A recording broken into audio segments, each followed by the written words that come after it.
We have some good advice to keep you from staying in tutorial purgatory or getting stuck just in tutorial, never really advancing to where you're good enough to get a job. So I think we have like 7 concrete things that we can give you to kind of improve your learning, get there faster, get to getting that job that we're all looking for. Yeah, we're going to talk about 7 mistakes. I put them in the form of mistakes, and then one kind of framework at the end for turning a tutorial into a project. We'll talk about too. We've talked about it in a separate video, but we'll talk about it here too. One thing though, first I want to talk about. That's a cool looking drinks thing you have on your desk right there. It's kind of cool, isn't it? it's very cool, and I'll tell you that I have one too because the Coldest Water sent us these. And the cool thing about these is they are branded. And we love that too. Thank you so much for these. These are super cool.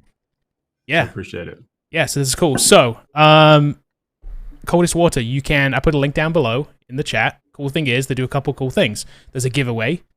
You can go down. The first link in the chat is a giveaway. They give away these drinks containers. They do these big ones too, which are super cool. Like, I think they're like gallons, right?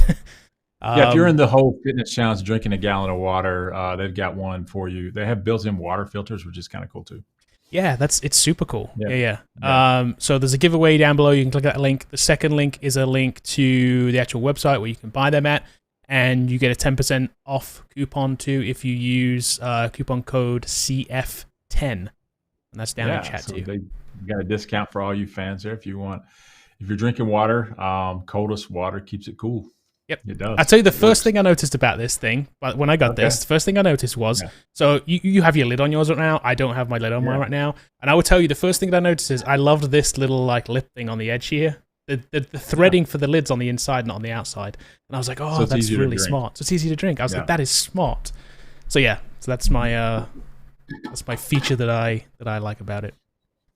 Okay, so let's talk about tutorials then. Let's talk about with our number 1 mistake, and these aren't in any particular order of like this is the worst mistake you're gonna make. We're not starting out with like 1 being the top. These are in no particular order other than the framework one we'll talk about at the end.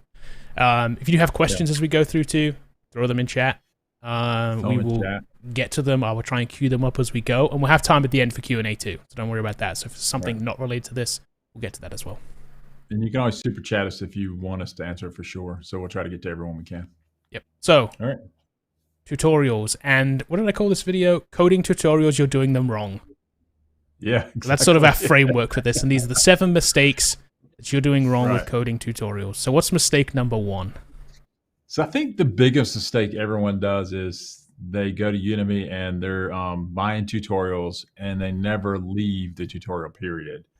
And so we talk to people all the time that they've been studying for a year and a half, but they've never gone past the tutorial itself. So the only thing they can build are the things in the tutorial itself. And so they never really taken that knowledge and try to build something new or try to do something else with it. And so they become this professional student instead of a professional coder. So I think that's the first mistake everyone makes, is they're just in tutorial land, making tutorial after tutorial after tutorial, and never really kind of branching that tutorial and building something new with it. So you're going to hear that common theme through all of these is building something new. I think if you can build something new, you gain confidence, you actually solidify your learning, and you can start putting those things that you learned in the tutorial to work on a new separate work. So the question is, how do I get past doing this? Well, first, take the tutorial, code along with it, just like you did, Yelp Camp or whatever you're using, and then try to redo it without the video. See if you can go back and look at your previous code and remember the steps that it took you through to get it, and see if you can build it on your own. And then the third step is enhance it, make a new feature for it, extend it a little bit to make it all your own. And so that's mistake 1, is they always stay in the tutorial land and they never leave. And here's why too. I think it's because there's a massive breadth of tutorials, so it's very, very wide. There's a lot to learn. So look, if I just go to, I just did this right here. If I go to here, look, if I go to, let me put this on the screen. If I go to Udemy, and look, they're always having a sale. Firstly, as little as $11.99. Look, they ended 14 hours. It'll be on sale again the day after this. But that aside, I just search coding in here, like I get 10,000 results, and I'm guessing that's a maximum amount. There's probably more than that.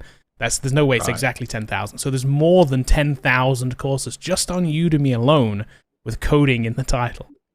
So and they're $11.99 or $12.99. So the entry, the barrier is low, right? And there's a lot of free resources too, like a free code camp and a whole bunch of other places. There's a massive amount of free or very inexpensive resources in terms of time, in terms of money, I should say. You can invest a lot of time in them, but I think it's easy for people to stay within tutorial sort of purgatory because there is so many things to do, and you feel like you need to kind of learn it all. Mm-hmm. And so that's mistake number 2.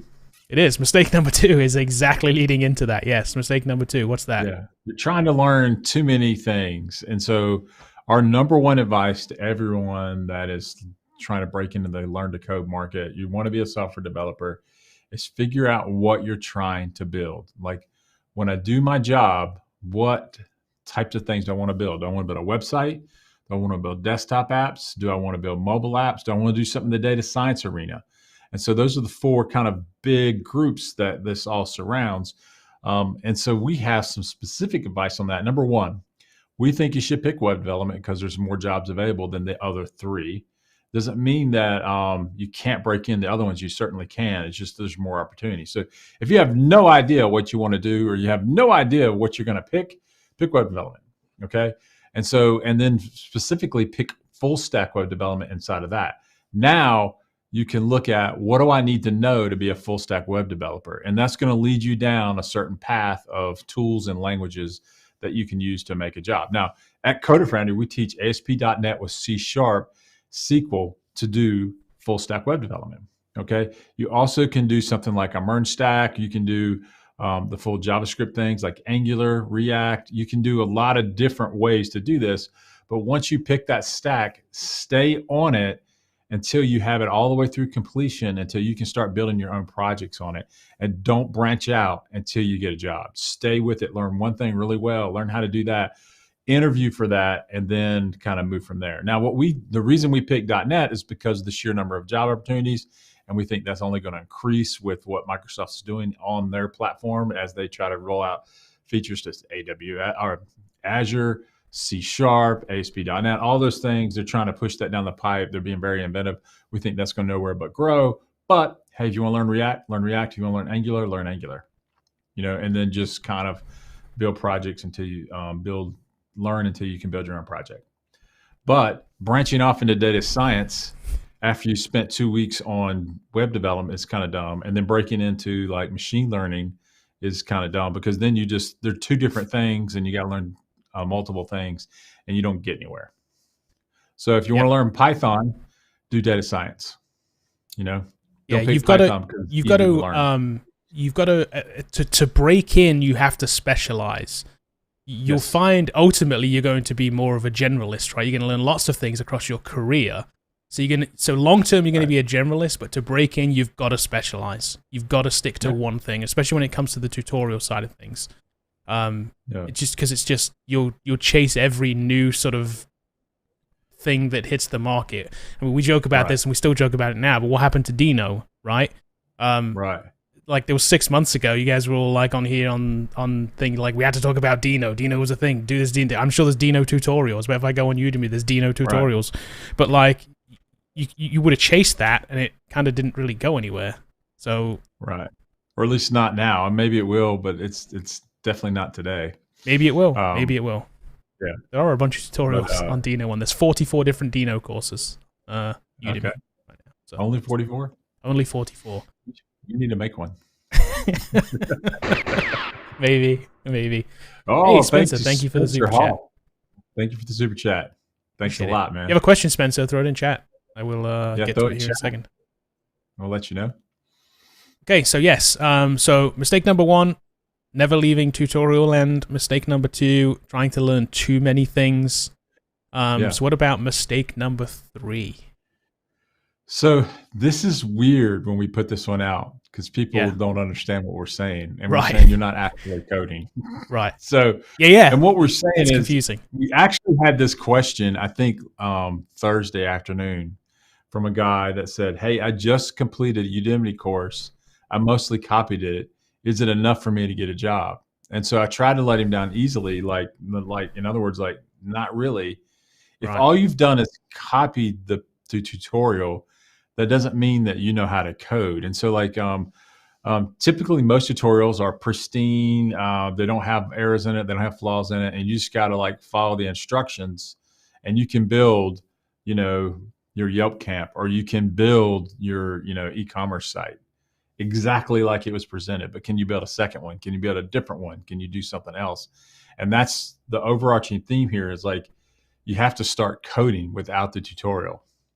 Yeah, you've almost got to take the stabilizers off, right? You got to Yeah, take that exactly. like that Training thing that's wheels. like the training wheels. Yeah, yeah. Is that what you call them here? Training wheels. We call them training wheels. Training wheels. Okay, Stabilizers stabilizers for you Enterprise. Brits out there. I don't know what That's they on call the them in the Enterprise. rest of the world. But yes, yeah, you got to take those off, right? You got to be Yeah. you got to sort of jump out of your comfort zone, which we'll talk about in a second. But Yeah. kind of you got to take that off.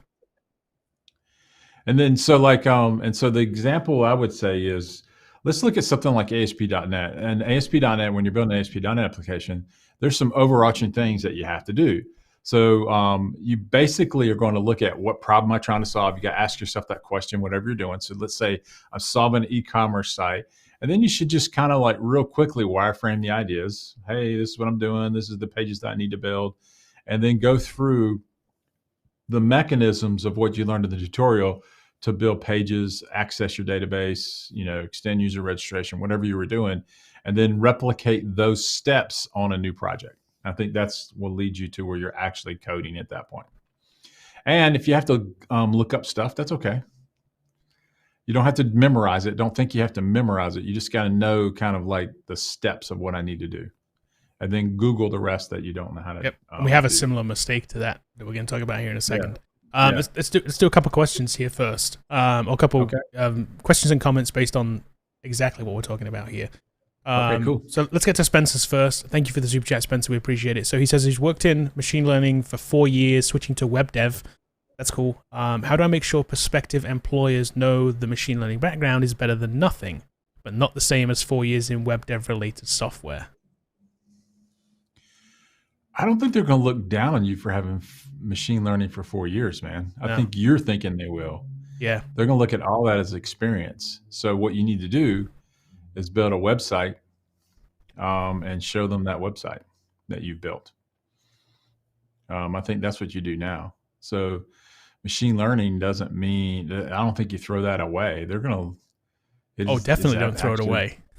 Yeah, it's definitely valuable. But now build a website, take your programming skills and start building a website, and then show them that. Ultimately, So 4 whatever years your of background, you kind of always have to come back to just being able to show that you can do the job that you're applying for now. Yeah. And I know that seems weird to some people. Some people have commented on things like that. Like, oh, so we only have to be able to do the job that I'm trying to get. Like, well, yeah. Yeah. That's kind of the whole thing. But some people look down on that. They're like, oh, man, you just want me to like create this whole product thing. Like, well, yeah. Yeah. That's you have to prove that you can do it. So yeah, that's it. And that's all you have to do, Spencer. And I'm sure you can. So, yeah, do that.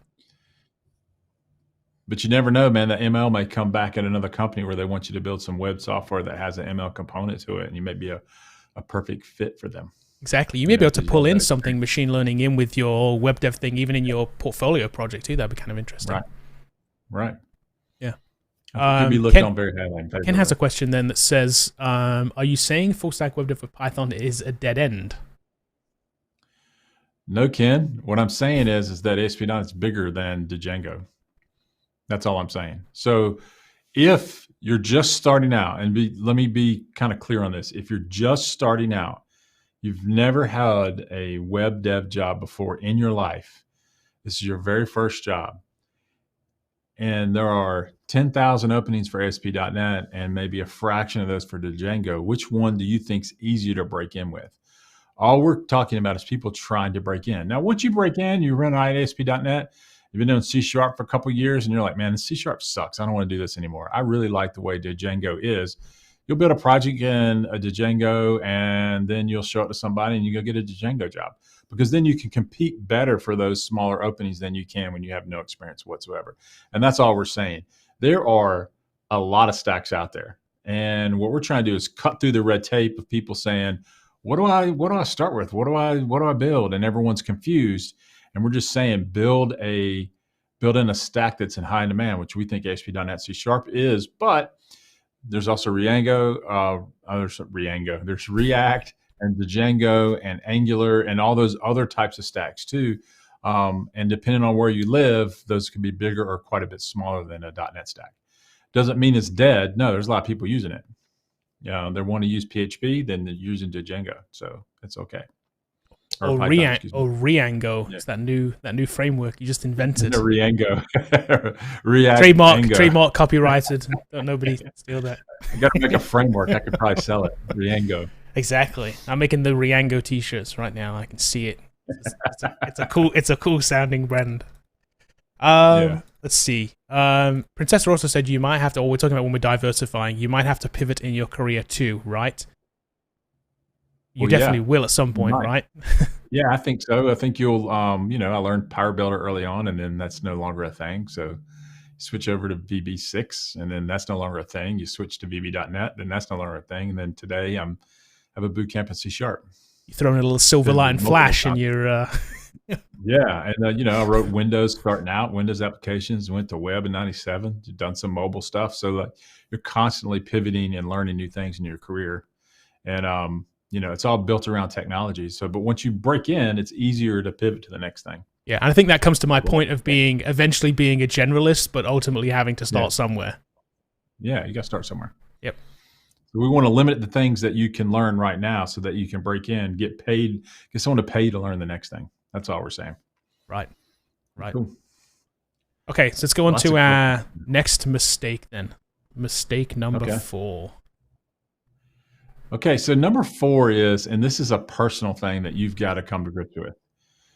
I've always said this a lot. Coding is fun until it's not. Right. So if you don't like the code, you're going to hate this job, because you're going to spend a lot of screen time looking at things. And I see a lot of people on Twitter complaining about the amount of time they spend coding, and they wish they were jogging, working out, or doing something else like that. And coding is just a time-consuming endeavor. So if you hate it, it's probably not for you. So, and sometimes even I've seen really great coders that don't like to do it, and it's just a drudgery going to work trying to crank out the simplest things because they just don't like doing it. So I think going through tutorials and building things is a way to say, hey, this is fun, or this is kind of drudgery to me. And so you've got to decide and be honest with yourself if this is what you want to do, because it needs to be fun. And if it's fun, then you can spend 55 hours a week doing things, and you never work a day in your life, because you just have fun making stuff work and solving problems and pushing your website out and doing that kind of stuff. Yeah, it kind of goes for anything you do, right? If it's not fun, but more with this, because you really are kind of in the trenches. It's because you're even during the tutorial process, right? If you're not enjoying the step by step building of something, and you're just trying to get to the end goal, you're not gonna like the job part of it. No, it's gonna suck. And I would say that even with video editing, you got to like to make video. Yeah. Otherwise, video editing is similar to coding in the fact that a 5-minute video could take 40 hours to make. It's just it's so time consuming. It can be extremely tedious sometimes. Yeah. And so it can be tedious and time consuming, and coding. It is. And then exactly. And then you've just got to enjoy doing it. Again, if you don't enjoy doing it, it's just gonna pick something else to do. I'm going to save you a lot of heartache and pain and money. It definitely will. Yeah, don't be just drawn in by the prospect of a big salary. We ask people coming to the boot camp a lot, what their motivation is behind becoming a developer, and generally a big red flag is if it's money. If it's the only motivating factor. Now, the money should be, it's Right. like, it's a nice kind of side benefit, and it is a reason for doing some things, but you can't Right. also hate the thing that you do to make money. Exactly. Not when it's coding. You can. So I think that's good. Yep. Okay. Let me see if I have a couple of things here I do. Oh, this is funny. N17 Hero said, you should be learning Riango to get work now then. Fear of missing out. I like it. Get in that Riango stack while you can, man. You better get on it. You better get on it. I see some other questions here, and we'll get to those. I'm queuing them up, so if you had a question, throw it in chat. I will get to those. Here when we've talked about this. So you can always super chat us if you want. So yep, you can always do that. Okay. Okay, so mistake number 1, we're up to number 5. Yeah. So like this is like kind of weird too, but we see people that's all that you've got to start with something that's remotely comfortable. And a lot of times it can seem all Greek when you're just starting out. So if you're doing the web dev route, what I would say is start with HTML, CSS first. That's by far the easier than learning how to code in JavaScript or C# in the beginning. And it's a necessary building block to actually building a web page. So you can start easy, and then once you get there, keep progressing forward and learning the harder parts of it. Don't be afraid to branch into something that's not comfortable once you get comfortable doing something. So like, JavaScript at first can seem cryptic. It can seem confusing. It's not type safe. All these kind of problems that are inherent to JavaScript seems daunting, and you'll never pick it up, and therefore you avoid learning it. I want you to start in with the easy stuff, but then you've got to progress to the harder things so that you can become that full stack web developer. The same way with anything else that you're going to learn, whether that be desktop, mobile, or whatever, you've got to progress all the way through until you can build something that people want to use. So you have to learn all the techniques. So don't shy away from things that are uncomfortable because you don't want to learn it or you don't think you can. You've got to kind of jump in with both feet and start learning it. Yep, that's it. You got to start somewhere. You got to start with easy things, but you don't want to stick with the easy things. Yeah, got to keep that ball rolling. Like you do, like if you say you got to learn to walk before you can run, that's true. Yep. But some people never go jogging. You've got to go jogging eventually once you start walking. You have to. So you just can't stay there. It doesn't mean you can't get a job with just HTML and CSS, which you can. It just means that you're putting definite ceiling on your career if that's all you're going to learn. Yep. And even I think during your career, maybe that's where you get your first job. But even during your career, if that is all you learn, it's not going to be enough long term. I don't think. And plus, you're going to get bored doing the same thing because you're just going to be. I think that's a realm where you might be able to learn just about everything. And you may be able to create just about everything with it. And you're going to get to a point where you're going to need to do something a little bit more than that. So even if that is the first place to start, you're going to eventually end up learning something else anyway. And obviously the next step in that is doing JavaScript, right? So start easy, but get complex quick. Yeah, exactly. Don't stay in that comfort zone too long, people. Yep. Just keep learning. All right. Yep. Okay. Got a question there? Anybody got a question? Let me see. I got lots of questions queued up. I'm trying to see if there's any particular in relation to exactly what we're talking about here. I'm just going to queue them all up for now. Okay, let's go on to step number 6, which we touched on a little bit earlier. So mistake number 6, which is also how to be a developer tip 101, right? Exactly. And so we struggle this with inside the bootcamp. So when we talk about teaching people to code, we know what we're doing. We run a boot camp. We see people go through this every single day. And our advice comes from trying to teach people how to code. The first thing that developers think they have to do is memorize everything. And that somehow I have memorized the entire spec of C#, JavaScript, HTML, and CSS, which isn't true. I don't think anyone really has. I mean, there's definitely people that know more than I do as far as from total recall. But the main thing that you have to get to is ask yourself the question, what am I trying to do? What am I trying to build? And then go maybe do some research. We spend an enormous amount of time Googling it on Stack Overflow, even as senior developers, figuring out like how things work and finding solutions. A lot of people won't ask for help, especially rookie developers in a job. They won't ask for help, and they'll just sit there and struggle and not do anything and not be productive when they could have asked for help to get solutions. So you've got to learn how to use Stack Overflow or Google to search for solutions that can solve the problem you're faced with or the technique that you don't know how to do necessarily. So make sure that it's okay to look for help. You don't have to have this memorized. A lot of people think if I can't memorize this, then I must suck as a developer and therefore I shouldn't do this. And that's not the case. Yep, and that's something you're going to take forward even outside of your tutorials too, right? Because you're going to take that not asking for help thing like forward into your job too. Because if you're the junior developer that doesn't ask for help and also doesn't produce any work because you got stuck on something for a week, like you're not going to have that. Yeah, you're not going to have that job very long. You're going to be moving on to your next one real soon. All developers look for help. They all use Stack Overflow. Yep.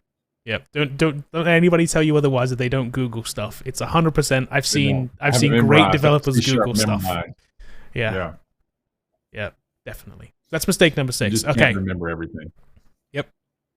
Last mistake number 7. We talked about this a little bit, but we talked about you have a framework for this too, which I think is great. Yeah, I have a framework around this. And so like when you get a tutorial, you've got to turn that tutorial into a project. And so one of the more famous ones out there, and I'm plugging this tutorial again, so maybe he'll help me. I can't remember who did it. I'm just kidding. But it's so famous. So there's Yelp Camp, which you go through and you build a full stack project that takes your ability to rate and show camping sites across the US. So, which is great. So if you come out and you copy that and then you put Yelp Camp on your portfolio, someone's going to know that you took the Chris Steele Full Stack Web Bootcamp and you just kind of copied the code from that bootcamp and you didn't really learn anything. So what you got to do is turn Yelp Camp into something else. And so like that something else can be anything. So basically what Yelp Camp does is allows you to enter records into a database and track information about that record. And so what other information could you track? Could you build a car Yelp? Could you build a restaurant Yelp, which is an actual Yelp? Could you build anything else around that and just track the information, the properties around that, and just change the purpose of the app instead of camping sites?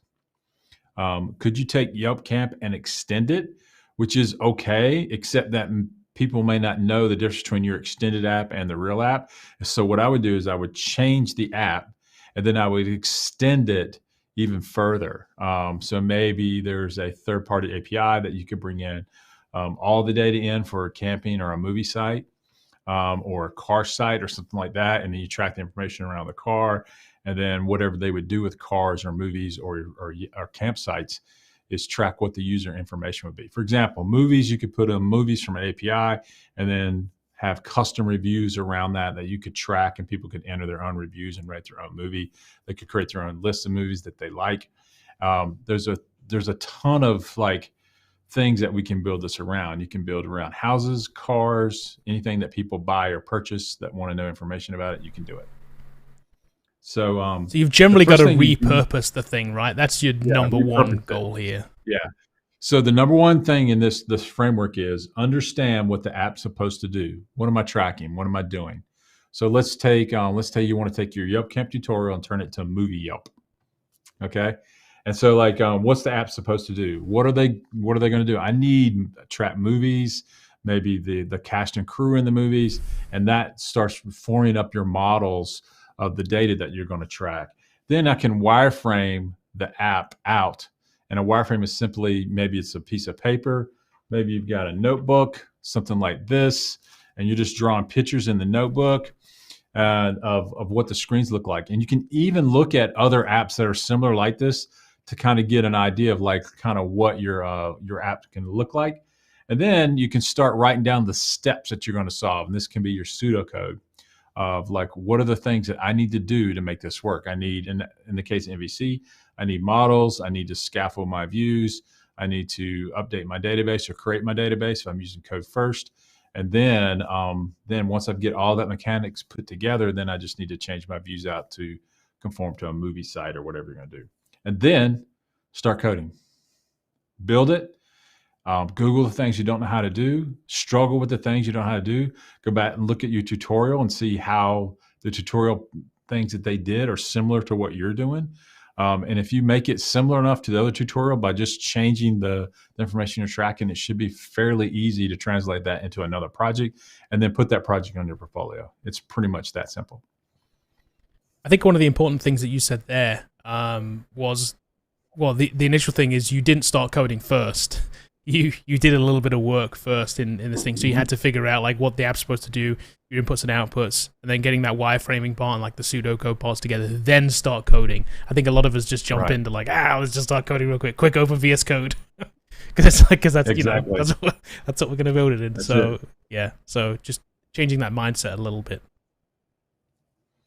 Anyway, so what kind of questions we got here, Kevin? I got a ton of questions. I'm going to address this one first, even though it was one of the last things on here, but kind of not related to what we're talking about, but I think it's important. Actually, it's very important.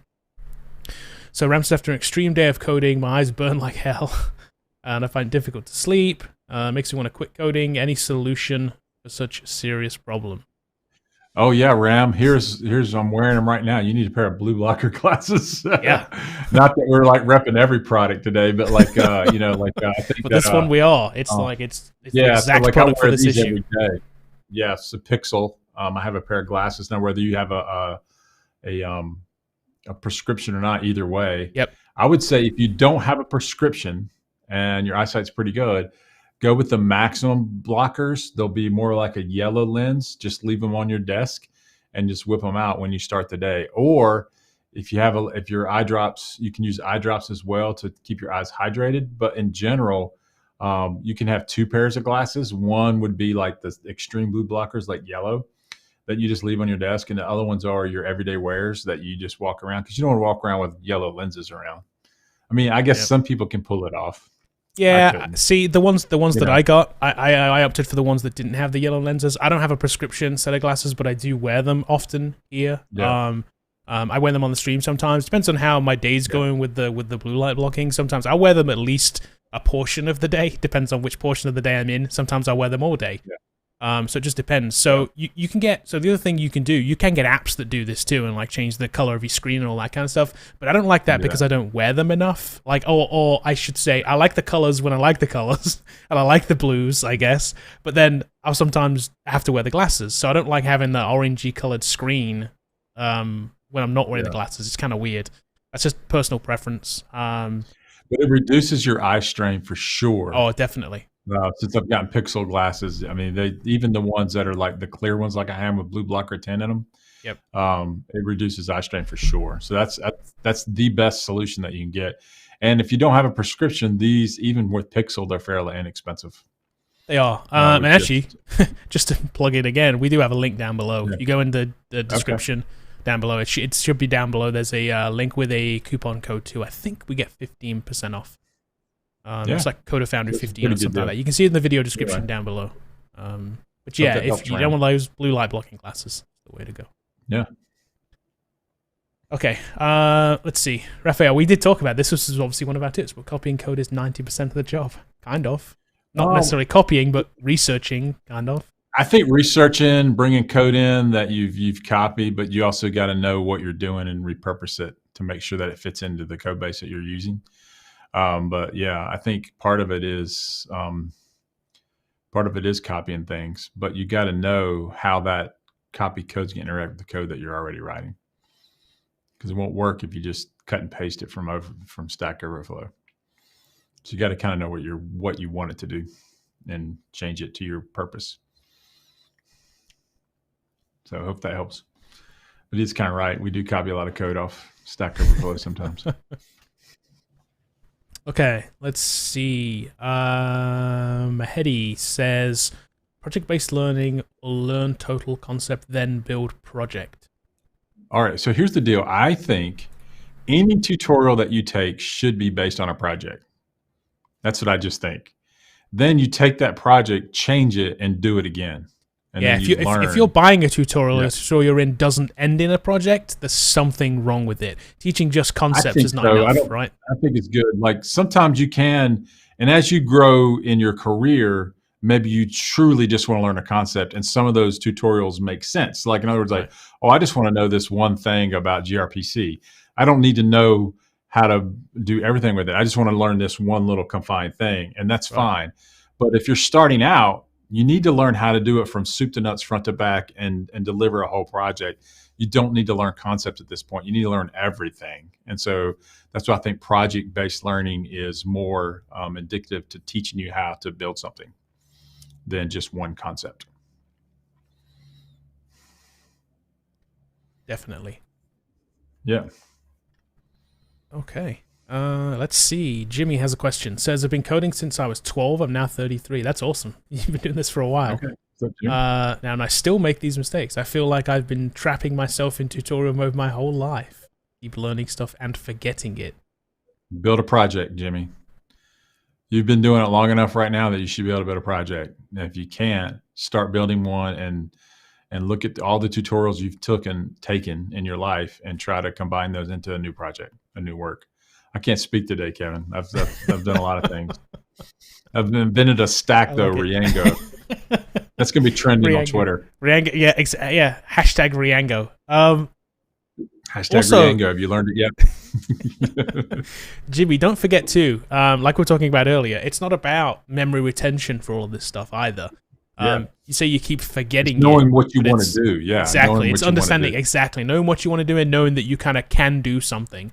And I'll sort of use my video editing analogy again. A lot of times I'll see something and I'll be like, oh, I see that's possible. I have a concept, I have an idea for what I want to do, and I know it's possible to do it because I have experience in knowing that it's possible, but I don't necessarily know how to do it. So I'll go and learn that one thing, and I'll find the correct keywords for the thing I want to learn, and then I'll go research it, and I'll go learn that one technique. Now, I may only use it once. 6 months down the line, I don't know it. I've forgotten it again. But I know enough now to be like, oh yeah, I had that one tutorial thing. I'll go back and research that again, and I'll watch it real quick.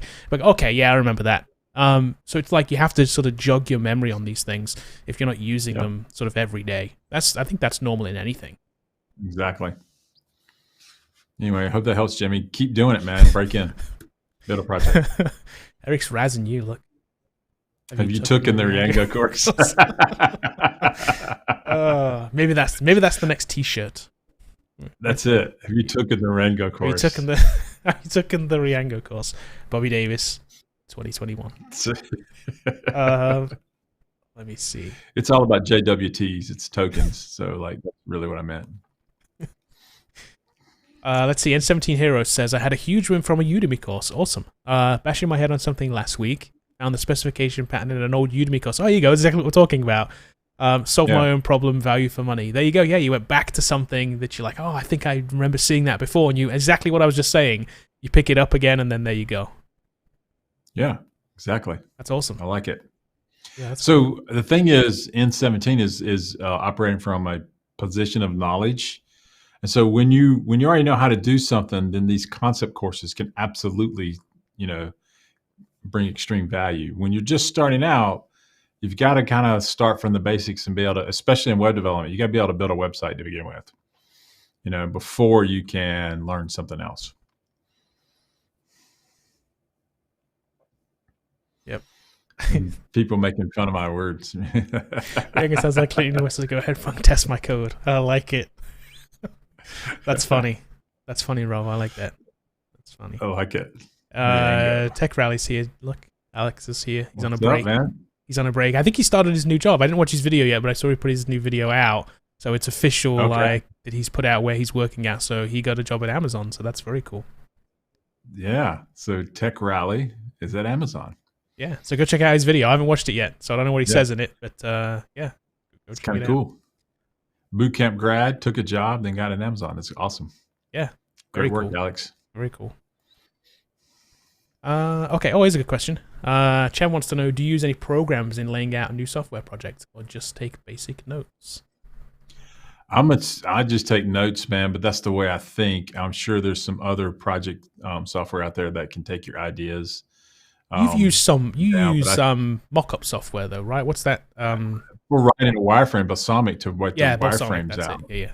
So before even that, I'm probably typically just laying it out on paper, or just taking down the features that I want. So we're building a new project for the boot camp, and I was just in there. Like our first whiteboard session was this morning, and we went through just ideas on the whiteboard, and then I asked them to come back with the models, and then we'll have our models, and then we'll get to coding. So our ideas turn into models, and then once you see it in the model form, you can like figure out like, do we have all the features that we think it's going to need to do? So that's kind of how we live that too, and then we'll start laying out what we want to do on screens. All right, cool. Look, hold on. Let me just talk about this real quick. Just spoiled Alex thing here, like by doing the Amazon thing. We did not.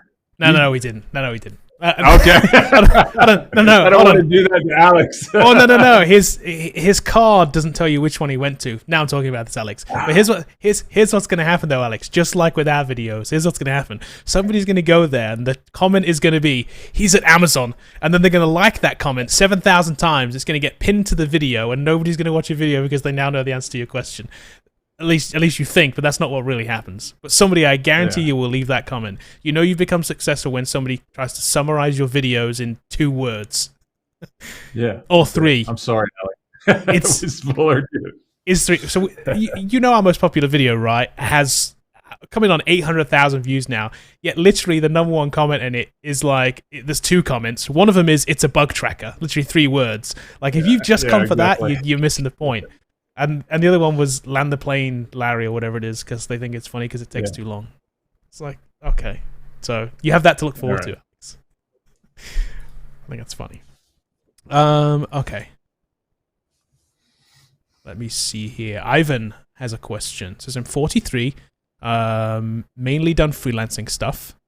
If I prove to have skills that you need, web dev projects that you like, maybe not framework you are looking for, would you still hire me despite my years?" I think there's a couple of things in there. He's asking about ageism as well as in a different stack. Yeah, so don't worry about ages. And 43 is not too old. I wish I was 43. I think that what you want to do is stay in your wheelhouse if you're freelancing and build projects that you know how to use. That's all. And I think that's where you want to do. So like if you're doing .NET, just stay in the .NET realm. If you're doing React, just do in the React realm. Don't take on jobs you don't necessarily know how to do in the freelancing space. If you're looking for an FTE role, then you can show them the things that you've done. And then if they feel like that you can pick it up, then they'll hire you. But in the freelancing space, it's all about time. So like you want to be able to get those projects in and out the door as quick as you can. So only do things you know how to use. You'll end up wasting a lot of time on learning something while you're on the job. So that's my advice. But try to stay in your realm, or maybe if you're looking for an FTE role, they may hire you over that stuff. So I wouldn't not apply, and don't be afraid to apply if you have a lot of freelance work on your resume. Speaking of freelance, this one's a tough question that we actually get kind of often. Suggestion about how to start freelancing and getting a first client in freelancing. So there's a couple ways you can do it. The easiest way is go to some of these freelancing websites, Odesk, Fiverr, things like that. And maybe that's good enough, and you can build a reputation of building things out first. A lot of those sites are a race to how cheap you can do it, and I get that. And the second way is the hard way, which is identifying companies in your area and calling them and emailing them and asking them if they need any help.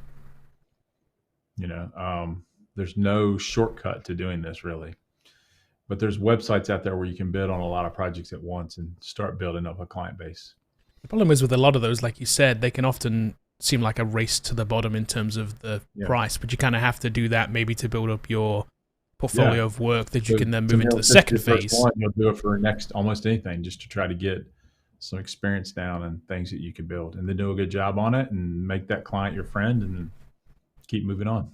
I think the one thing people overlook with freelancing, and we've talked about this a bunch, is that it's not all about just being a developer. It's way more about sales. Way more about sales. And marketing, man. Yeah. Exactly. Yeah, it's tough. It really is. It's tough. It's definitely not easy. Definitely not easy. Yeah. Okay. Quick says need a top 5 editing tips from Kevin. I may do that. Okay. Let's put that video out. There's It some won't good be on ones this in channel. there, Kevin. It'll be somewhere else. Yeah. It's not in the wheelhouse for here. Yeah. Okay, let's see. Adi wants to know, is JavaScript open source stack is good or MVC.NET Core? Oh, so it's going to JavaScript open source or MVC.NET Core. Pick whatever you want to do, what you can learn with. I think it's MVC.NET Core right now. That's what I would pick. You're going to use JavaScript no matter what stack you pick because that's the language of the front end right now. And then the back end of that, that thing can be an MVC controller or a web API, and you use C# to build those. Or you can pick a full JavaScript thing like React or Angular. So, but there's a lot of choices there. I think it's MVC.NET. That's what we teach in the boot camp. That's what I think you can go to market with. But it depends on where you live, and look around where you live and see what they're hiring for and learn that. Yeah, you got to see what's hot in your market or wherever you want to work. But for most places around everywhere, .NET's going to have some kind of market share everywhere. So, especially in the US. Okay. Temateo wants to know, I started coding bootcamp this month. That's awesome. And for the last month, I've been learning JavaScript. Very cool. Would you recommend I continue to learn JavaScript before my bootcamp starts? Depends on what they're teaching you, but yeah, if it's a web dev bootcamp, sure. Yeah. I think that's going to serve you well to get ready. Yep. Learn as much HTML, CSS, JavaScript as you can before you go in. That's what we tell you'll probably relearn some of that stuff. Yeah, you'll relearn some of that stuff, but seeing it for a second or third time is going to make it so much easier. So yes, continue on your learning path that it seems like you're already on. Okay. Nitish, I hope I pronounced that correctly, wants to know any tips on mobile dev, iOS dev, Swift, or Objective-C. I know you have an opinion on this. So I think what happens when you go that route with Swift, Objective-C, or iOS is that you can only build on iOS. I think looking at cross-platform is a better choice. I think there's 3 of them out there. You've got obviously Xamarin on the Microsoft side that you can build truly native cross-platform applications. You also have React Native, which is just some from Facebook. And then you have Flutter from Google that allow you to build all 3 or both platforms with one code base. I think that's the better way to go, one of those 3. But if all you want to build is iOS, then obviously Swift is the way to go there. Yep. Objective-C's been kind of like pushed out in favor of Swift being the newer way to do it. Okay, Vivek says, I seriously want to start working on building projects using C++. I'm interested why, which covers every concept. I don't know if that's like it's interesting. I wonder, what do you want to build though, Vivek? I think that's an interesting what do you want to build? You just don't hear that very often these days, do you? Like somebody's like, oh, I want to build something with C++. So if you're looking at C++, you could be building something on the desktop side or something embedded. I think that's the 2 things that you need to be looking for C++, because those things are where that's being used. So I think that's what you need to research first there, Vivek, is what exactly you want to build with this, and not just doing C++ because that's something you think is kind of the correct way to go. You need to make sure that it is what you want to build. And as far as like where you can learn it, there's 100 places, but I would suggest Udemy. They're on sale right now for $12.99. So go buy a Udemy course. But like figure out what your end goal is. What do I want to build? Then pick the language or the stack. Yep. One quick thing. I don't know if you Eric wants to know any progress on the self-learning course. And look, hold on. Yes, there is progress. Taz is asking the same thing, and then Princessa says, good question. So let's just keep piling the pressure's real. We are working on it. I'm hoping that it'll be out this month. I'm hoping that it'll be out this month. We're in recording right now. And as I get time, I'm recording mine. We have multiple people working on it. So like, it's just a lot of work to do. So hopefully we'll get it out this month. It's coming though. Trying. Okay. And as Paul soon as we can share says, you more, we will. We will, definitely. So Paul says, I'm building an app with vanilla JavaScript on my own with the help of a tutorial. I implemented basic CRUD functionality. And is it okay if the app works just fine, even if I may not be using best practices? That's a good question, Paul. It's good. It just depends on why you think that it's not best practices. So, I think it's okay. That's fine. I mean, vanilla JavaScript is, you can do whatever you want.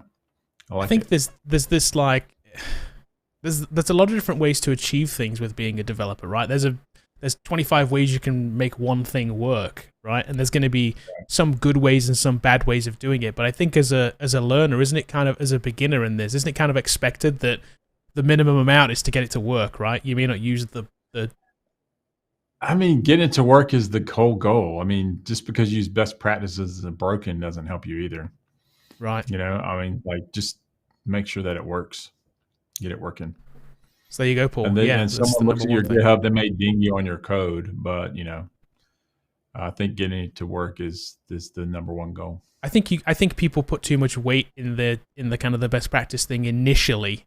It's somewhere you're ultimately going to get to, right? Because you're going to kind of you're going to develop whatever the best practice is, and you're going to get there. But I think as a beginner, you have some leeway in that. And just getting it to work. That's what's so cool about ASP.NET is that the MVC, the design pattern, the architectural design pattern, pushes you into that best practice realm by following this design pattern. And so, if you follow the pattern, you're going to be kind of in the realm of sanity inside that thing, and it won't be just a bunch of spaghetti code everywhere. Right.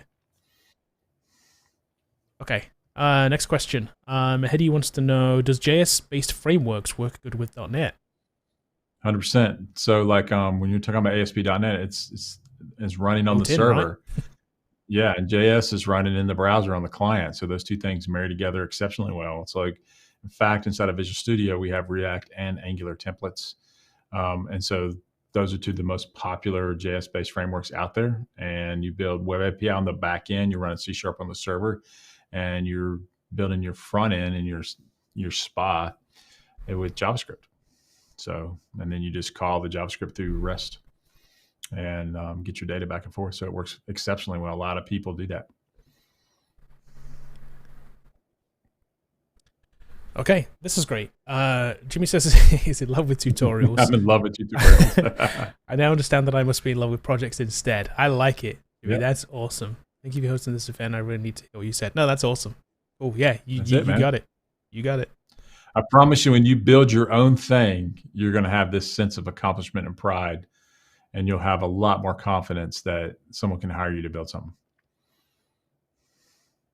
So build a project, man. Yep. Let me see. Finishing up a boot camp. Yep. We learned the peen stack. I'm not familiar with this one. Are you familiar with this one? No. Look it up. Tell me what it is. On the back end, right? I don't know what's on the front end. Yeah. Okay, so it's Postgres, Node, Express, and Angular. Okay. Node. So we use Postgres here, and so that's fine. Postgres is really good because there's free options out there using something called where do we host it at? I'm losing Heroku. So I'm having like a mental moment. So we use Heroku, and we're using Postgres in the bootcamp because that's a free way for students to publish a database-driven app and still have a portfolio that they can show. So we're not using Angular, we're using MVC. So. Oh, hey, look at this. I'm just going to put this up here.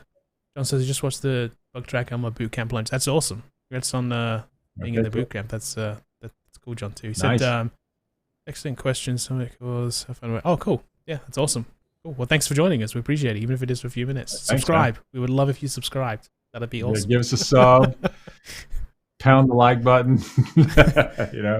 Oh, we would love some likes. Let's see. Yeah, let's see. What do we have? We have 53 likes and 90 viewers. Watching. So come on, them likes. Hit that like button. You help us. Smash definitely. Here's time for a couple more, and these questions are super good too. I've got 3 more left, and I love them all. What kind of salary am I looking at with a focus on C# and .NET? So as a junior, as a junior in the U.S. market, let's just talk about the U.S. market.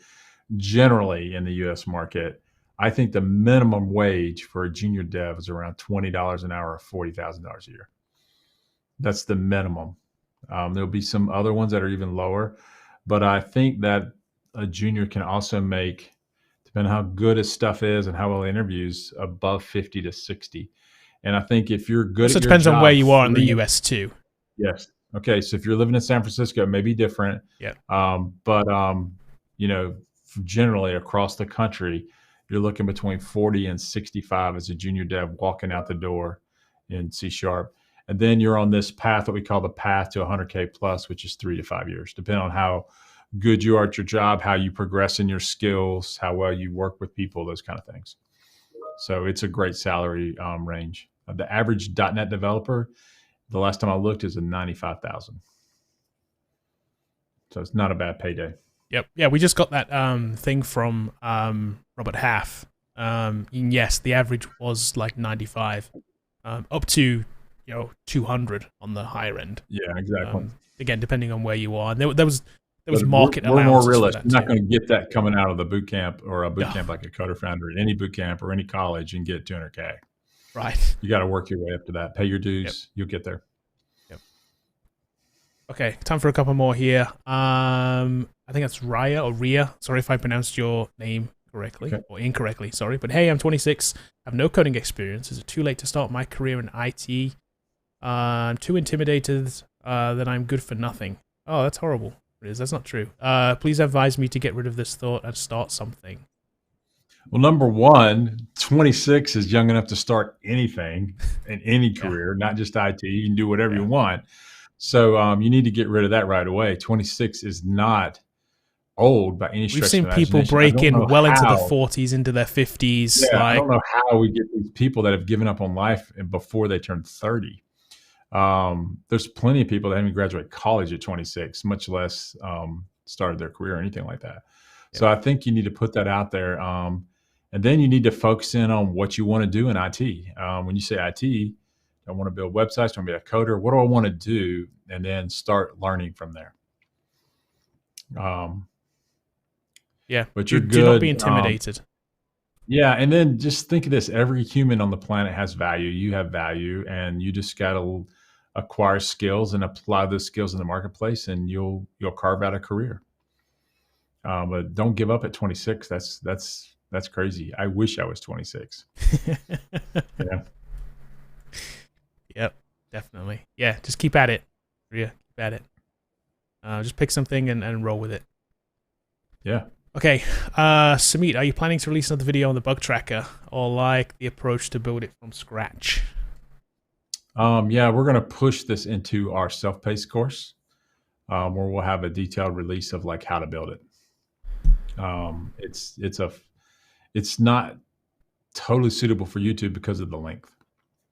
Right. Typically, we'll spend in the bootcamp 3 to 4 weeks building the bug tracker, so we need to build a course around that so people can get the most value they can. It's comprehensive, but it doesn't mean that you can't build it on your own without us. You definitely can. Once you figure out the views that you want it to do, the database, those kind of things, you can build it from scratch. Yep. And just going back to our last thing here too. Look, Tech Rally. Alex started coding at 26. There you go. Your age. Look, Alex started at 32, and it's actually a shame that Paul isn't here too, because Paul literally has a channel called Coding After 30. So he literally started after 30, and he's now 40. So, Oh, cool. Super chat. Oh, yeah. Quick sponsorship. I like it. So, thank you. Yes. Appreciate it, as always. Put you up on the where you look are. Up the, where you on the if you guys are curious. Yeah. Quick's at the top of the board. If you're curious, look up Taco Casa Miguel in Kernersville, North Carolina. That's where I'll be going. Do they have a website? I'm surprised. I would be shocked if they have a website. Do they have a website? No, probably not. I don't think they do. It has like 4 or 5 tables in it. It's a small place, but they're the nicest people on the face of the planet, and tacos are good. Yep. They're really good. Yep, definitely. So, and here you go. Look, one last thing here before we jump off. Eric says he feels feel self-conscious about being 35 breaking in. But a ton of people my age and older breaking in, so it makes me feel better. And yes, that's the truth. It is. We've seen it firsthand. We see it firsthand. Yeah, people break in all the time. 35 is young, though. I mean, like, you can do it, Eric. Just learn your skill and apply it in the marketplace. You're gonna get hired. Yep. Go look at some you of guys that. act like everyone is 22 coding and they're not. I mean, like the vast majority of when you go to work somewhere, and this is funny. We had a girl come from a coding place from the boot camp, and she went to her first coding job.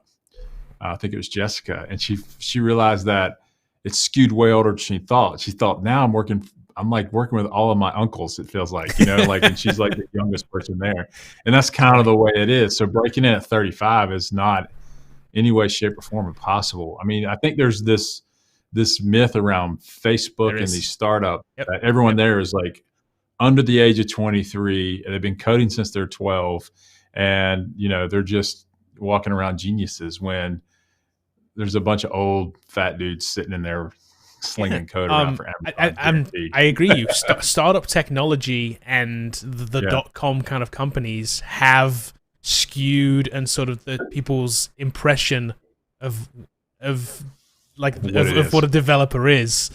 So yes, it's not age dependent. And maybe in the startup culture, all those people are younger because they'll work cheaper. Right. But like as those companies scale, I promise you the staff becomes older because they want to hire experienced and people that know how to do things. Yep. So I think you break in at any age. Definitely. Not a problem. Well, it's all good stuff today, guys. Thank you for all the cool questions and hanging out with us. We're not going to be back on Thursday. Actually, we didn't even talk about this. I'm going to be out Thursday. I don't know if you're going to be back on Thursday. Probably not. No, I'm not. We have to run it from where you're at. Right. So we're going to be. The broadcast studio. We'll be back next Tuesday for another one of these. And we'll do another cool topic, just like we've done here, and you guys can bring your questions. So give us a like. Continue to like it up. We do have one other thing too. If you're interested in the boot camp, we do have an open house tonight, 6 o'clock. Both Bobby and I will be there doing that. So you can go check us out. If you go to coderfoundry.com, there's a banner at the top of the page. You can click that and RSVP to come to that this evening if you're interested in, finding out what we do at the boot camp. Always going to be giving a presentation and answering any questions. Yeah, it's a private Zoom link, so that'll get you on the link. I don't know if we'll broadcast live or not. Typically, we don't. Yeah, I haven't decided yet. Actually, we may. I don't know. We may. I don't know. It depends. We'll see. But probably not. Yeah. And it's just come to the Zoom link, and you can ask questions about the bootcamp, whatever you want to do. Yep, it's very bootcamp centric. Don't show up asking questions about your portfolio or whatever. We probably just won't. Yeah, exactly. All right, guys. Well, good luck. Keep coding. We'll see you next week, and get you some water, man, from the coldest water. I like it. All right. We'll see you guys later. Bye. Keep coding.